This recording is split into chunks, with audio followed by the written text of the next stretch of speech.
Welcome to the Black Gay History Channel. Please share this video and subscribe to this channel for more captivating content.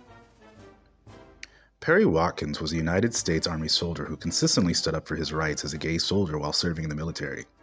Watkins was one of the first gay military service members to challenge the anti-gay policies of the U.S. military throughout his career, rightfully claiming that the policies against gay men being able to serve were unconstitutional and discriminatory.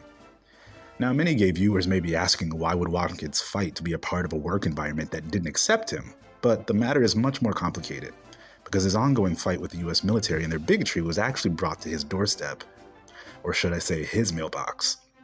Watkins was born in Joplin, Missouri, and would attend Tacoma Lincoln High School in the 60s, and was completely open about being a gay teenager to his friends and family. This is another astounding story of a black trailblazer who was open about their identity in the 60s at a time when mainstream acceptance of gay people was unheard of. So his willingness to be out at such a young age is a testament to his courage. After high school, while living with his military stepfather in Germany, Watkins was drafted into the U.S. Army, where he openly admitted he was a gay man.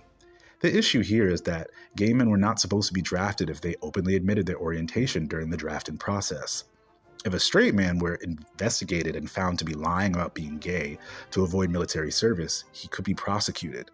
So announcing you're gay to the military usually was cause for any man to not be allowed to serve, which was the military's own standing policies.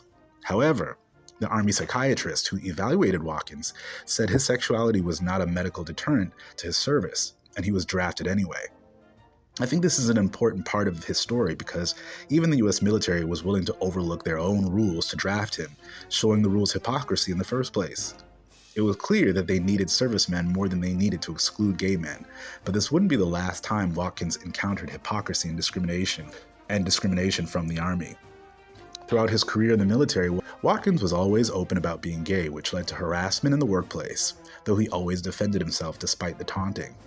After briefly being discharged from the military in 1970, Watkins would return a few years later to further his education again, admitting upon reentry that he was a gay man, and again was admitted to serve with his honesty about being gay being no barrier to his service. Another incredible part of Perry Watkins' career is that in the 1970s he performed as a drag entertainer, first performing for clubs off base, before performing in drag at engagements on military bases in Germany and other parts of Europe. His flagrant gayness would cause further investigations by the military, but his openness and admission by the military themselves rendered their investigation efforts useless. It was clear they wanted to find a reason to stop the popular performer, even if he wasn't breaking any rules. Throughout the 1980s, Perry Watkins would perform his service duties as well as periodically entertain the troops in drag, though there were attempts by military higher-ups to stop his performances in certain venues, like the Recreation Center at Fort Lewis, Washington in 1983. Throughout his career, Watkins would challenge the U.S. military's discriminatory policies in court, particularly for being discharged from service early because of his sexuality, which again was well documented that he had never denied to the military he was gay. Watkins is quoted as saying, "I submit that I have been consistently penalized for my honesty. I will always continue to admit my homosexuality in the future. The Army has seen fit, on numerous occasions, to decide that my homosexuality is no obstacle to my military career.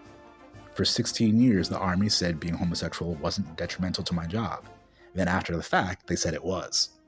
Logic is a lost art in the Army." End quote. Watkins served as one of the Grand Marshals of New York City's Gay Pride Parade in June 1993, cementing his status as a national hero for LGBTQ Americans and service members. In 1994, 2 years before he would pass on, Watkins would finally see progress for gay service members, who were then allowed to serve in the military under the military's new Don't Ask, Don't Tell policy, a problematic policy which was still discriminatory but seen by many as a sign of progress.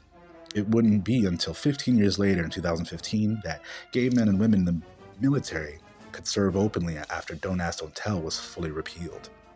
Perry Watkins was another trailblazer we lost to AIDS, but because of his work, we can see many more black gay men today openly serving the military, gaining more opportunities for education, financial stability, and success.